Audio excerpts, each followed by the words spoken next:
करना। आप कहीं बिग बॉस नहीं जाओगे? पागल हो का आप? कहाँ मूड बना के? प्रेमानंद जी ने ही एक बाबा को समझा रहे थे कि नहीं जाना चाहिए, आर्थिक मदद करने के लिए भी ऐसे मंचों का इस्तेमाल करो जहां से सनातन का अपमान हो सके। देखिए, हर वो मंच जो आप नाम ले रहे हैं बिग बॉस, वो ऑलरेडी इतना पिटा गया था विषयों में, बातों में, कि उसका एक मंच एक अलग वो हो गया था। लेकिन सही था वहां जाना? छोड़ो ना उस बातों को, नहीं गलत था, जाना तो गलत था। देवकीनंदन ठाकुर जी मेरे आए थे, उन्होंने कहा कि व्यासपीठ पर बैठा व्यक्ति जो कर नहीं हो सकता। बात सही है। अगर आपके केवल मीम्स वायरल होते हैं, धर्म की बातें कम वायरल होती हैं, या कुछ जगाने की जगह पर केवल, देखिए हर व्यक्ति में गुण अवगुण है, केवल एक ही दृष्टिकोण को लेकर ही नहीं हम बैठ सकते। बागेश्वर बाबा की आप एक ही बातों को लेके, मोक्ष वाले बयान को लेकर के उसकी जो 10 चीजें अच्छी चल रही हैं, आप उनको नहीं नकार सकते। जो कि आपने कहा, आपके अंदर एक ये बहुत अच्छी खूबी है कि आप किसी सनातनी व्यक्ति या कोई अच्छा करने वाले का सपोर्ट नहीं कर सकते, तो आप विरोध नहीं करते। क्यों? क्योंकि अगर आप विरोध करेंगे तो बेचारा जो 10 अच्छी चीजों पर मेहनत कर रहा, वो पानी फिर जाएंगे। ठीक है, गलती तो है, गलती का पछतावा हो, भूल हो जो हुई है, उस भूल पर पछतावा हो और पुनरावृत्ति ना हो। तो बिग बॉस जाना भूल तो है, गलती तो है। हमें ऐसी जगह अपने सनातन को प्रेजेंट नहीं करना है जहां हमारे संतों को नीचा देखना पड़े। हम अक्सर अपने बच्चों से एक बात बोलते हैं, बच्चों हमसे या तुमसे कोई भूल हुई तो 100 वर्षों तक कोई महात्माओं पे भरोसा नहीं करेगा। यही बात हमने भी कही थी जब ये विषय आया था, तो जस्टिफिकेशन अलग थे। मैं फिर ये कह रहा हूं, जो आप कह रहे हो कि कोई ऐसी जगह जाना जहां से सनातन का अपमान हो रहा है, फिर व्यक्ति विशेष के अपमान को आप सनातन के अपमान से जोड़ दोगे। हाँ, तो वो स्थिति ना है, वो जिम्मेदारी हमारी सबकी भी है। क्योंकि अब आपके जो देखिए, जो हमने तिलक लगा रखा, वो हमारा सिंबल नहीं, सनातन का सिंबल है। ये धोती कुर्ता हमारा सिंबल नहीं, सनातन का सिंबल है। और बड़ा पद, बड़ी जिम्मेदारी। सबसे बड़ी जिम्मेदारी ये हो गई, हमारे अंदर बचपना है, बच्चा है पर कच्चे नहीं, बच्चे तो पर कच्चे नहीं है। हम इतने कच्चे नहीं कि धूर्तता कर दें, हम इतने कच्चे नहीं कि अपना लहजा गिरा दें, हम इतने कच्चे नहीं हैं कि हम अपने संतों की अमर्यादा होते देख लें, हम इतने कच्चे नहीं हैं कि हमारे हिंदुत्व पे कोई उंगली उठा ले, हम इतने भी कच्चे नहीं हैं कि कोई हमारी ही मजाक बना के चला जाए। हम मौज में बोलने की तरीके हैं, अंदाज है, और अंदाज सबका अपना अपना होता है, तो हम अंदाज में बोल सकते। अच्छी पिक्चर थी। पिक्चर देखते हो आप? नहीं, कभी कभार, अपनी जिंदगी में ऐसा कोई मोड़ ही नहीं आ पाता है। कभी कभार देख रहे फिल्म, द फिल्म फाइल्स देखी हमने। कश्मीर फाइल्स? हाँ, द कश्मीर फिल्म फाइल्स देखिए। कभी प्यार मोहब्बत हुआ आपको? हमें नहीं हो पाता है किसी से। अरे आप भी जवान हो, 27 साल उम्र है, कभी तो दिल धड़का होगा। इतनी बड़े बड़े शायरी सुनाते हो, इंस्टाग्राम पे सारी लड़कियां शायरी शेयर करती रहती हैं आपकी। ये तो हम, जरूरी थोड़ी कि किसी लड़की के लिए ही आप बोलो, ठाकुर जी के लिए। जैसे ये शायरी थी, हमको बड़ी अच्छी लगी, अगर मैं तड़पूं तो तड़पूं मगर तुम मेरे लिए ना तड़पना। ये हमारी नहीं है, बिंदु जी की है भैया। लेकिन पढ़ा तो आप ही ने था, रील आपकी बारे में पढ़ा तो हमने। क्या था, पढ़ के कुछ सुनाओ तुमको। बड़ा एक रील हम भी काटेंगे। आप ना रील क्या? अरे फिर भी एक पता नहीं आप ये भेज भेज के किस किस को आप जो है क्या क्या मंगवा लो, क्या पता किस किस के रिटर्न में दिल मंगवा लोगे, क्या पता हमारा भी हो जा। अगर मैं तड़पूं, भगवान करे। मुरारी बापू भी हालांकि शायरी, शेर और शायरी तो शायरी में देखो, हमारा अंदाज नजरिया क्या है महत्वपूर्ण। देखिए, स्थान का बहुत महत्वपूर्ण है। बाहर पाया जाने वाला सांप पीटा जाता है, पर शिवलिंग में लिपटा हुआ सांप पूजा जाता है। ये महत्वपूर्ण है कि स्थान आपका क्या है। तो हम जहां बैठते हैं और जिनके लिए बोलते हैं, वो हम अपने आराध्य के लिए। एक बार सुनाओ नाम को, ये हमको आपकी सुनना था। वो अपने आराध्य के लिए कहता है, एक भक्त भगवान से कहता है, वो बिंदु जी कहना है। कभी बिंदु बहुत ऊंचे महापुरुष, वो कहते हैं, मैं अगर तड़पूं तो तड़पूं, अगर तुम ना मेरे लिए तड़पना। तुम अगर तड़पे तो फिर मशहूर हो जाऊंगा, मजबूर हो जाऊंगा मैं अगर देखूं तो देखूं, मगर तुम ना मुझको देखना। तुमने अगर मुझे देखा तो फिर मशहूर हो जाऊंगा मैं अगर चाहूं तो चाहूं, मगर तुम ना मुझको चाहे ना। तुमने अगर चाहा तो फिर तेरे प्यार में मगरूर हो जाऊंगा। हाय हाय हाय हाय हाय हाय। संजय दत्त ने सही कहा था कि बाबा अगर बॉलीवुड में आ गए, सबका डब्बा पैक हो जाएगा। अरे वो हमारा भैया है, बहुत प्यारा है, अच्छा है, भोलेनाथ का बहुत भगत है, गुण अवगुण सौ में, सब में फिर हम एक बात बोलें, गुण अवगुण सब में है, सभी में होते ही, पर वो भोलेनाथ की भक्ति पे अभी उतर रहे हैं। तो दारू का एक ब्रांड खोले, वो लोग कहे कि बाबा कहते हैं कि शराब छोड़ दो, उनके भक्त कह रहे हैं दारू ब्रांड खोलो। नहीं, इन सब चीजों के हम खिलाफ। काटोगे?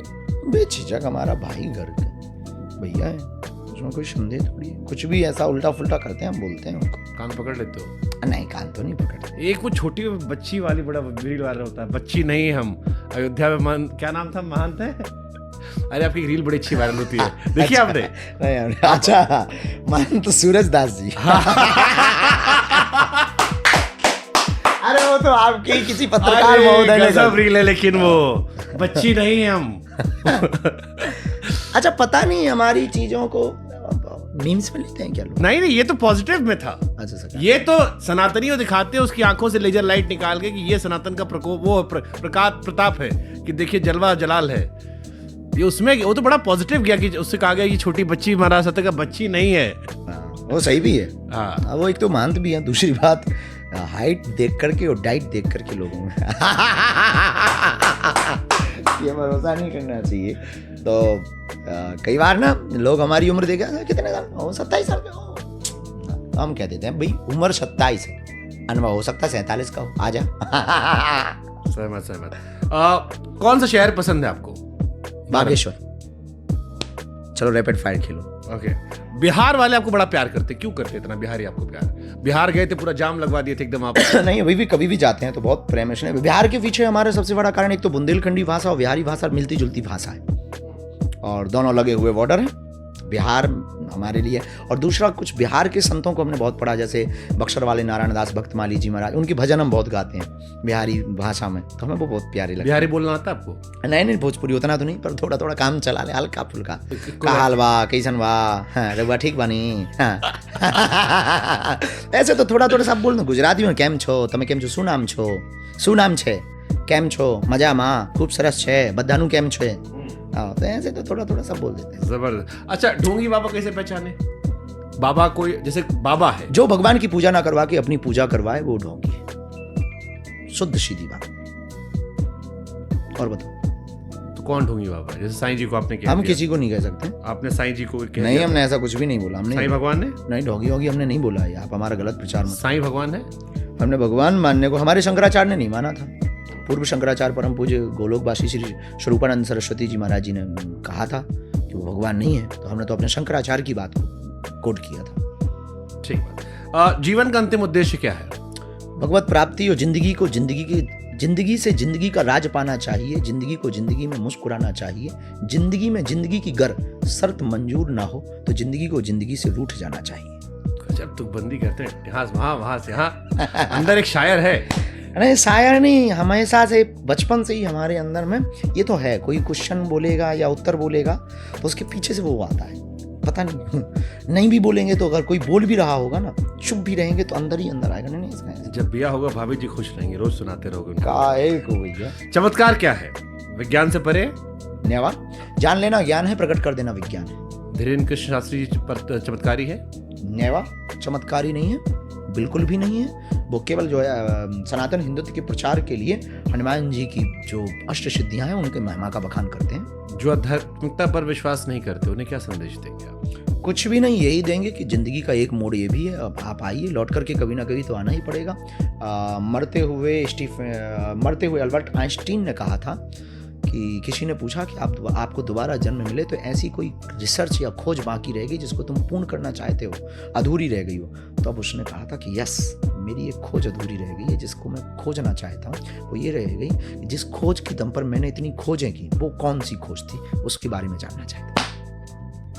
अध्यात्म और अंधविश्वास में कैसे अंतर रखें? बारीकी अंतर है। अध्यात्म और अंधविश्वास ये है कि अध्यात्म जीवन जीने की कला है।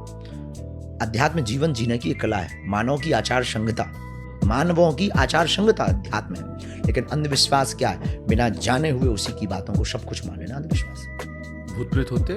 बेझिझक कितने प्रकार के भूत होते हैं? ये तो नहीं कह सकते हैं। अब आप हनुमान चालीसा पढ़ते हैं, आप तो पढ़ते ही होंगे, भूत पिशाच हाँ, अब उसमें वर्णन आया है। तो भूत संहिता का भी वर्णन है, रावण संहिता में भी वर्णन बहुत जगह आया है। भूत प्रेतों के बारे में बहुत जगह वर्णन, आत्मा और परमात्मा के बारे में हमारे ग्रंथों में वर्णन आया। तो आत्मा ही भूत प्रेत है। और वैज्ञानिकों ने भी इसको सेटिस्फाइड किया, नेगेटिविटी, पॉजिटिविटी, सकारात्मकता और नकारात्मकता। तो इसको अब कोई शुगर कहता है, कोई शक्कर कहता है, कोई चीनी कहता है, इसका मतलब ये थोड़ी कि शक्कर नहीं होती है। भूत होते हैं बेझिझक, हमने देखे नहीं है। कल के दिन आप ये कह दो कि चलो दिखाओ तुम गुरु। नहीं, कुछ लोग कहते हैं कि आपके यहाँ एक पेड़ है, उसको पकड़ लो, भूत। हाँ, नेगेटिविटी दूर होती है। अब भूत जाते हैं, नकारात्मकता जाती है, या मन का विचार जाता है, या आपको कोई बीमारी, आपके अंदर मनोविकार की बीमारी है, वो ठीक होती है, ये भगवान जाने। पर यहाँ आते हैं तो नकारात्मक तंत्र से, मंत्र से, मारण से, मोहन से, वशीकरण से, स्तंभन से, उच्चाटन से ग्रसित लोग आते हैं। उनके अंदर वाइब्रेशन होता है उस पेड़ को टच करने के बाद में। अब सबको नहीं होता, तो इसका मतलब ये भी कह सकते हैं कि सब में नेगेटिविटी नहीं है, कुछ लोगों में होती है। अब वो नेगेटिविटी है, नकारात्मकता है, तंत्र मंत्र है, क्या है, ये हनुमान जी जाने। ठीक बात है। रामायण महाभारत में आपको ज्यादा प्रेरणा कहाँ से मिलती है? रामचरितमानस हमारे आवत में लिखी गई। हाँ। खैर आपसे कोई दूर हो भी तो नहीं सकता है। अवध वालों का प्यार ही इतना ऊंचा था। खैर लेकिन एक बात बोले भैया, बुरा ना मानना, आप तो जिस अवध से आते हैं ना, मजाक की बात है। बेचारे राम जी को छोड़ दिया था 14 साल में, 12 साल हम ही लोग रखे हैं बुंदेलखंड में, चित्रकूट में। हम आपको इससे बढ़कर बताते हैं। हाँ। जब हम टीवी पे एंकरिंग शुरू किए थे, हाँ। तो हम कहते थे कि उत्तर प्रदेश सबसे खुशनसीब और बदनसीब राज्य है। कोई पूछा काहे, हम कहे हमारे यहाँ 3-4 भगवान पैदा हुए, सब चले गए छोड़ के। श्री कृष्ण जी पैदा हुए, चले गए। राम जी पैदा हुए, जो बदमाश चले गए। भोलेनाथ की नगरी काशी थी, जिनको कहा था पहला शहर था, वो भी वहाँ कैलाश चले गए। एक और हमारे यहाँ स्वामीनारायण भगवान की पूजा होती है, वो भी गुजरात चले गए। तो हमने कहा पैदा सब हमारे यहाँ होते हैं, मुख्य हमारे यहाँ होता है, फिर यहाँ चले आते हैं। अब हम समझ नहीं पाते कि ये खुशनसीबी हमारी यूपी वालों की है, बदनसीबी। दोनों ही है। भूमि उर्वरा है और आदमी टिकाऊ नहीं है। लेकिन अब चीजें रिस्टोर हो रही हैं। काशी कॉरिडोर बन गया, अयोध्या मंदिर बन गया, चित्रकूट भी बन रहा है, कामतनाथ, मथुरा पे लोग नजर। लेकिन हम बुंदेलखंड वाले हैं, तो हम अपना ही बता रहे हैं कि आपने 14 साल के लिए राम जी को कहा था कि जाओ यहाँ से। 12 साल अपने ही यहाँ रहे राम जी। 12 साल, तभी तो हमारा आपका रिश्ता हो गया जी। सच्चा सुख क्या है? हाँ, सच्चा सुख क्या है? सच्चा सुख जिंदगी में अब हम अपने हिसाब से बता सकते हैं, लोगों के हिसाब से नहीं, जरूरी नहीं है सबके लिए। सच्चा सुख यही है कि जो प्राप्त है वही पर्याप्त है। बहुत सुंदर था, थोड़ा सा एक्सप्लेन कर दीजिए। बस सीधा सा है कि हमें जो प्राप्त हुआ है वही, जो मिला है वो कम नहीं, जो नहीं मिला उसका कोई गम नहीं, जो मिलेगा वो सिर्फ एक ख्वाब है, जो मिला है वही लाजवाब है।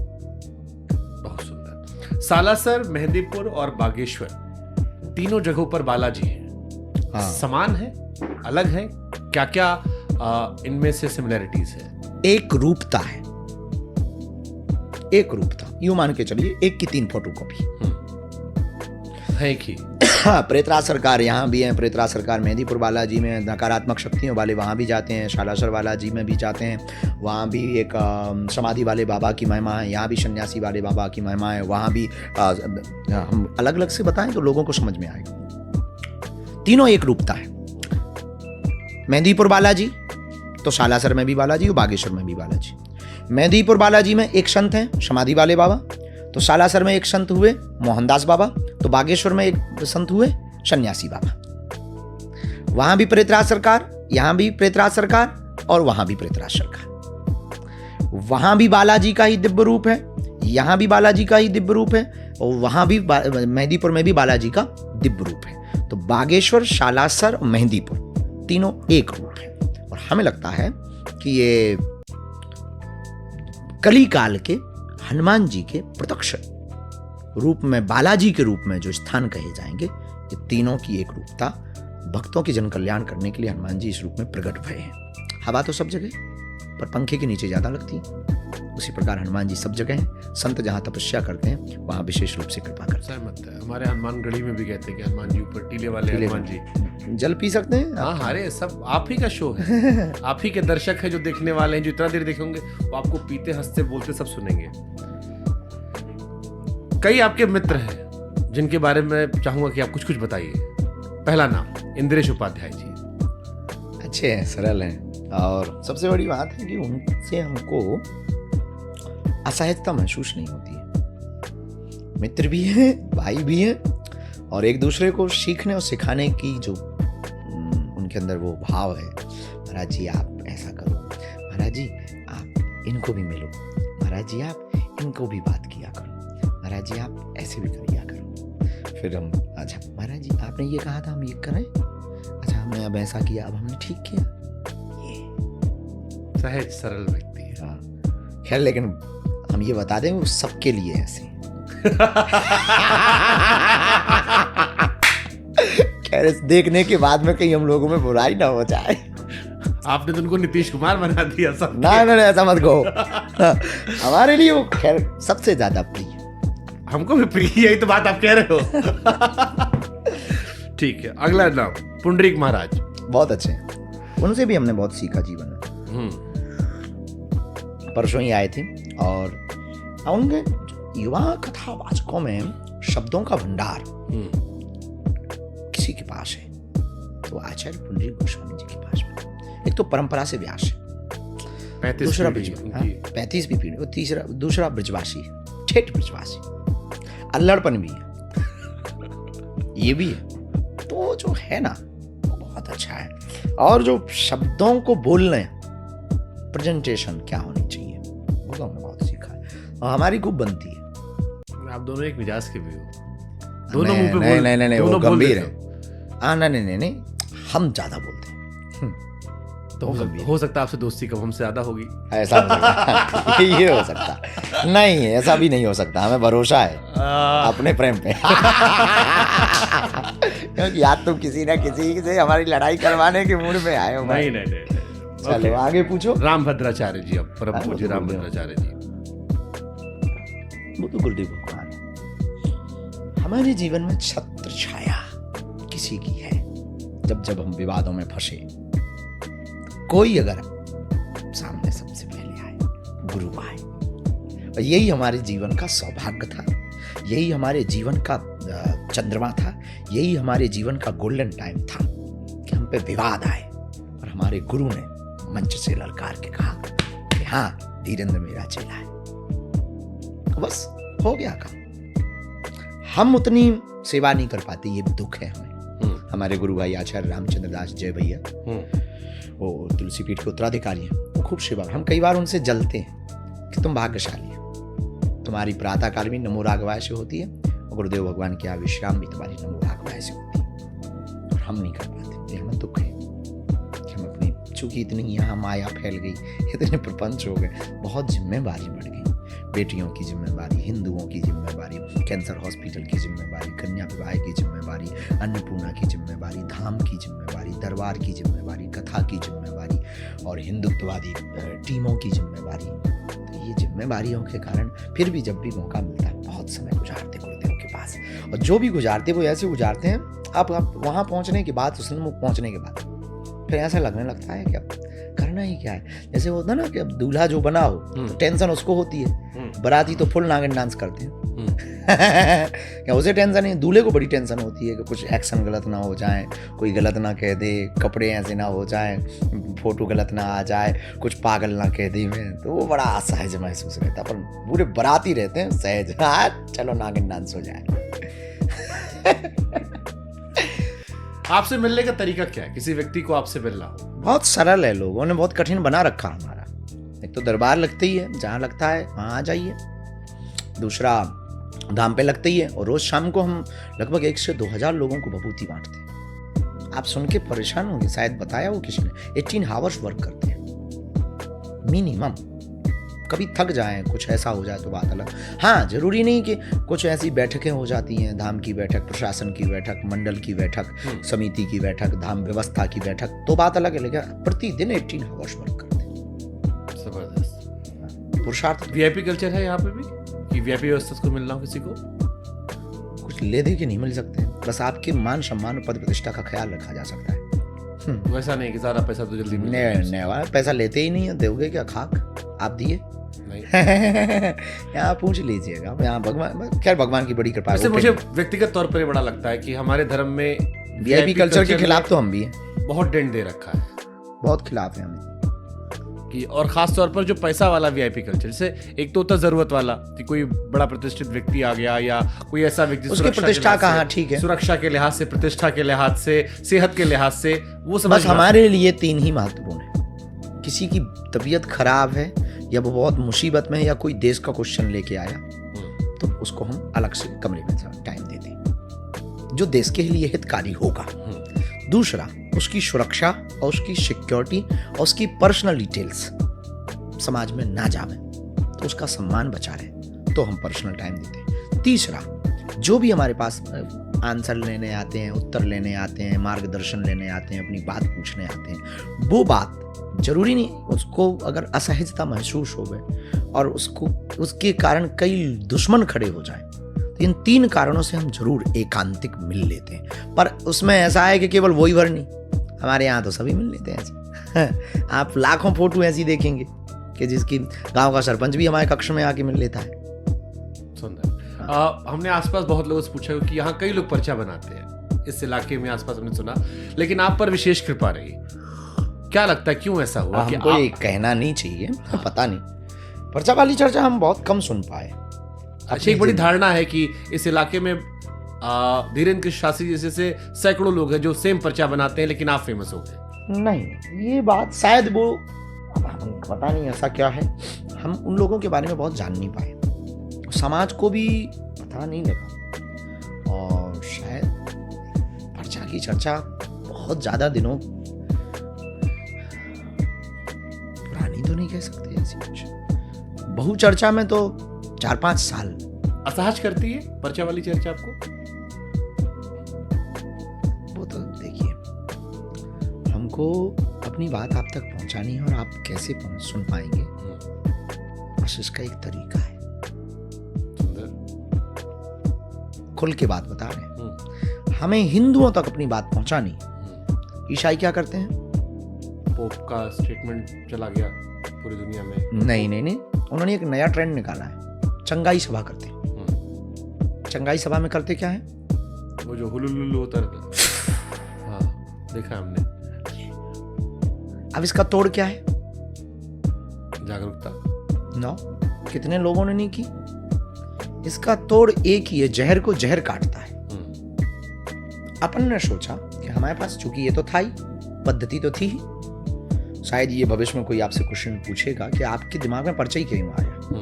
आपके दिमाग में नहीं आया होगा, पर कोई पूछे या किसी के दिमाग में चलेगा तो उसका उत्तर हम देना चाह रहे हैं। हमारी जिंदगी में पर्चे का दिमाग में एक तो गुरुजी हमारे स्लेट लिख करके चर्चा कर देते थे या कागज लिख के देते थे कभी कभी। बाकी 1-to-1 बातें होती थी जो एस्ट्रोलॉजी में होती हैं, ग्रह चक्र नक्षत्र जो होती हैं, सिद्धियों पे बातें होती हैं, वो होती हैं। कोई इष्ट कृपा से बताता है, और एस्ट्रोलॉजी में भी तो कृपा ही होती है। सही बात है। पढ़ना भी होता है, पर पढ़ाई के साथ साथ अंक गणित के साथ साथ में वो क्या कहते हैं कि हमने आराधना देवी की कर रखी है, उनके ही कृपा से हम अंक गणित हमारी सटीक जाती है। सही बात है। Am I right? हाँ, true. ऐसे ही हमारे पास, तो अपन ने उसका तोड़ निकाला। पर क्या जी, तो गुरुजी तो करते ही थे, लिखते ही थे। हमने कहा कि क्यों ना हम धर्मांतरण करने वाले हिंदुओं को एक खुद ऑप्शन दें कि अब आपको उनके यहां जाने की जरूरत नहीं है, अपनी भी शक्तियां कम नहीं है। ये रियलिटी है हमारे दरबार लगाने की। नाम को त्रिकालज्ञ बनना था, नाम को कोई चमत्कारी गुरु बनना है ना, बनना था नाम को पर्चा बता करके भविष्य निर्माता बनना। ये देश की धारणा गलत है हमारे प्रति। ये देश अभी हमको समझा ही नहीं। समझ जाएगा इस पॉडकास्ट के बाद। जी, हमारा उद्देश्य था इस देश के हिंदुओं को वापसी करवाना, धर्मांतरण करने वाले लोगों पर रोक लगाना। अब वो तभी हो सकता था कि जब आप उसके सेमलर कोई अच्छी व्यवस्था दें और कुछ यूनिक दें, तभी लोग वापस आ सकते, बातों से नहीं आएंगे। तब हमने उनके सामने फिर ये तैयारी की, तो गुरु से आज्ञा ली और गुरु ने कहा उत्तम है, उचित है, और माहौल ठीक था और काम हमें हिंदुत्व का करना था। इस देश में हमें इतिहास हिंदुत्व के लिए तो करके ही जाना है। तो हमारा उद्देश्य ना तो भविष्य बताना है, हमारा उद्देश्य ना भविष्य के बारे में चर्चा करना है, ना चमत्कार दिखाना है। जो गॉड गिफ्टेड है सो है, वो तो कोई टाल या काट नहीं सकता।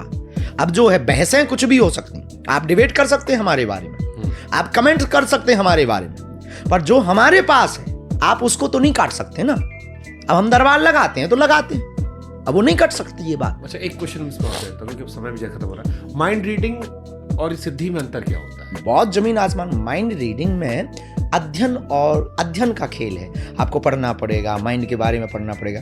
माइंड रीडिंग जरूरी नहीं सही जाब है। सिद्धि गॉड गिफ्टेड होती जैसे है। आपका जब विवाद हुआ था, हाँ। खूब सारे माइंड रीड टीवी पे आए थे, बहुत लोगों ने लाए। मोबाइल का पासवर्ड बता दे रहे, आपके गर्लफ्रेंड का नाम बता दे रहे थे। उससे और सिद्धि में अंतर क्या है? बहुत जमीन आसमान का अंतर है। सिद्धि करके बताती है, माइंड रीडिंग सिर्फ बताती है।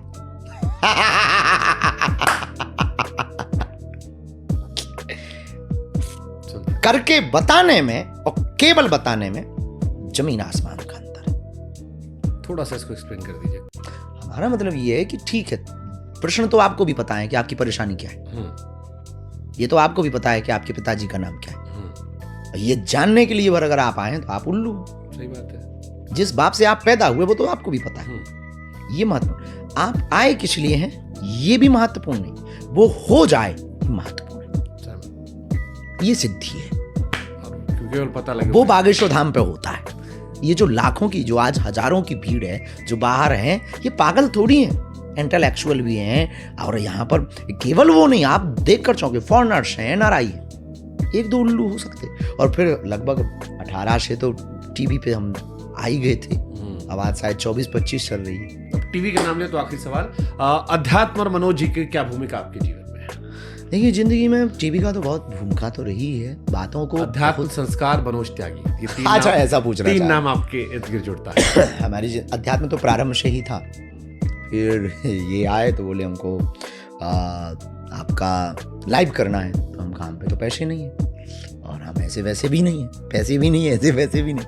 तो उन्होंने कहा कि हमने कुछ अर्जी लगाई है, हमको कुछ चाहिए। हम कहा मांगो क्या चाहते हो, अपन तो वैसे ही रहते थे पागल, मांगो क्या चाहते हो। आए थे त्यागी जी, बैठे थे सामने, तो बोले हमें आपको चाहिए। उन्हें पता लग गया आदमी बहुत विचित्र है। हमको चाहिए तो झेलना कठिन है बड़ा। बोले देखा जाएगा। बस अपनत्व हो गया। अपनत्व होने के बाद में पहली जो लाइव चलाई उन्होंने सब टीवी पे चलाई, फ्री ऑफ कॉस्ट चलाई। अपन को भी खुद को देख के मजा आया। तो अपन 3 घंटे पहले कथा करते थे टीवी पे, फिर वापस आके 3 घंटे खुद को देखते थे। फिर बहुत मजा आया भैया, बहुत मजा आया सच में। देखो हम जो है हाँ ठीक, अरे हमको पता है ना, हम टीवी गए तो कैसे देखते थे। तो हमें बहुत मजा आया।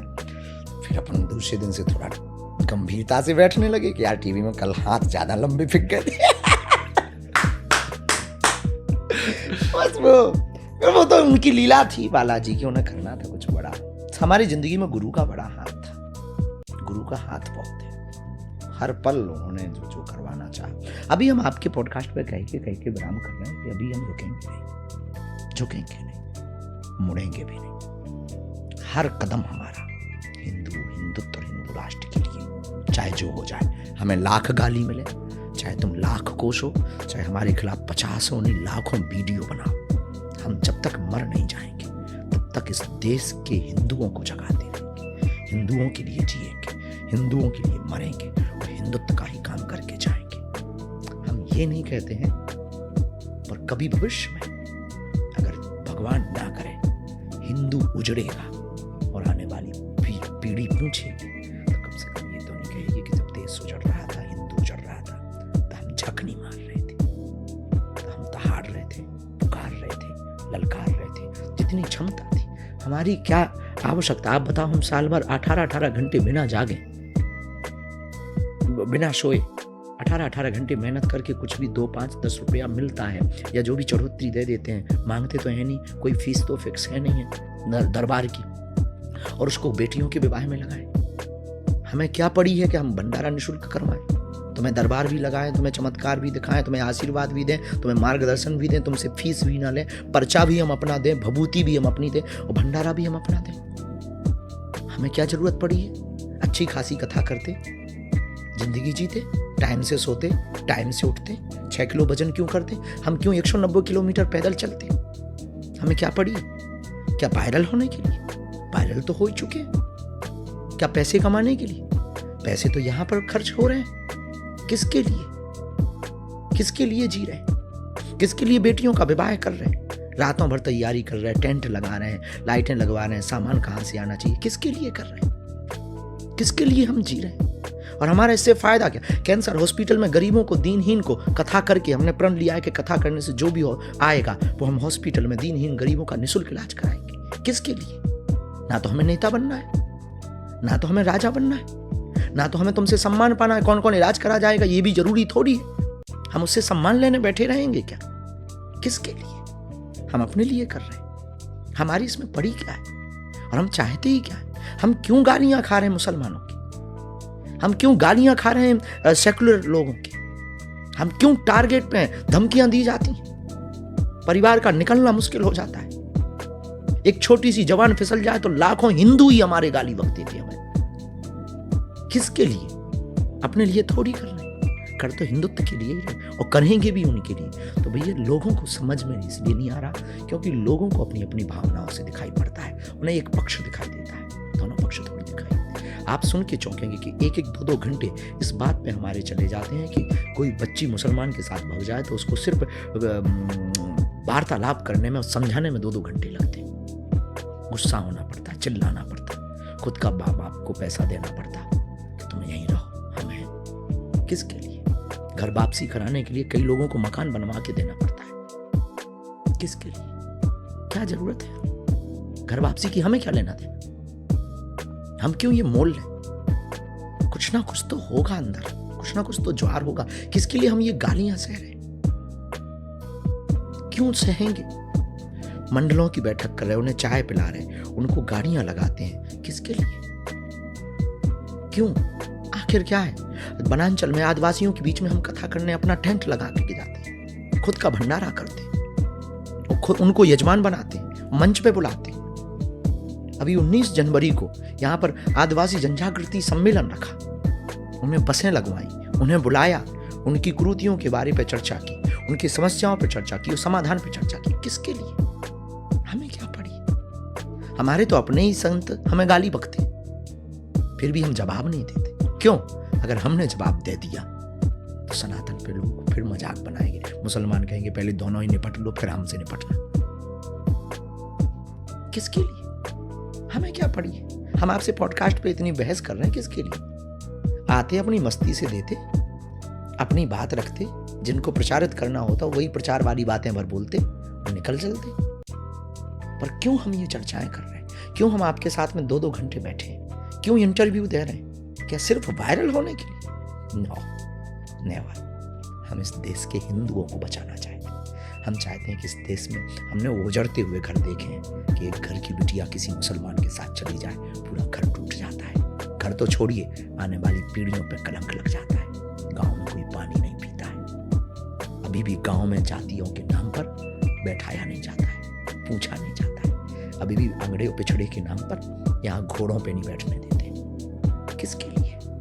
हम अपने लिए थोड़ी करें। और हमें फायदा भी क्या? नहीं, हमें फायदा है कि हम जब मरेंगे तिरंगे में लिपट के मरेंगे, एक बादशाहत की जिंदगी मरेंगे, मौत भी आएगी तो वो भी शर्माएगी कि मैं किस बादशाह को लेने आई हूं। शुभकामनाएं आपको बहुत सारी हमारी तरफ से। आप भावुक भी बीच में हो गए थे। 2 घंटे का लगभग ये अनुभव रहा, कमाल रहा। आई होप लोगों को पसंद आए। बाकी सब आपको है ही आशीर्वाद ऊपर वाले का, थोड़ा आशीर्वाद बालाजी का। बाकी देखने वालों पर भी आप बनाए रखिए और अपना ब्याह कीजिएगा तो हमको पूरी खाने बुलाएगा, हमारा होगा तो हम बुलाएंगे। जय भोलेनाथ।